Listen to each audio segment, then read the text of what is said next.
حضرت موسیٰ علیہ السلام کے ہاتھوں قبطی کی ہلاکت۔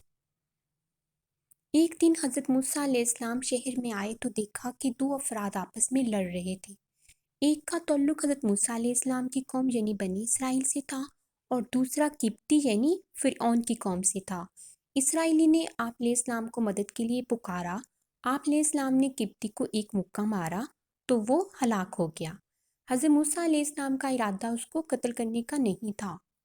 اس پر آپ علیہ السلام نے اللہ سبحانہ وتعالیٰ سے معافی مانگی تو اللہ سبحانہ وتعالیٰ نے آپ علیہ السلام کو معاف فرما دیا۔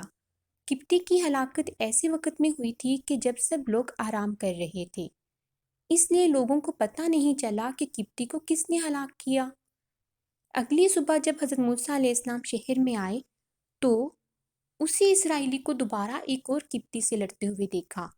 اس پر حضرت موسیٰ علیہ السلام نے اسرائیلی سے کہا کہ تم ہی گمراہ ہو اور اسے قبطی سے بچانے کے لیے آگے بڑھے۔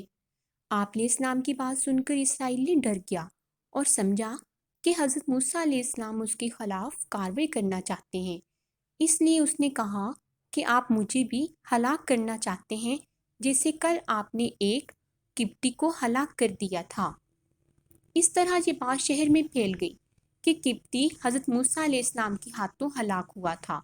جلد ہی ایک شخص دوڑتا ہوا حضرت موسیٰ علیہ السلام کے پاس آیا اور کہا کہ فرعون اور اس کی قوم کے سردار آپ کو قتل کرنے کی تیاری کر رہے ہیں، لہٰذا آپ یہاں سے فوراً چلے جائیں۔ یوں حضرت موسیٰ علیہ السلام مصر سے ایک دور دراز علاقے مدین تشریف لے گئے۔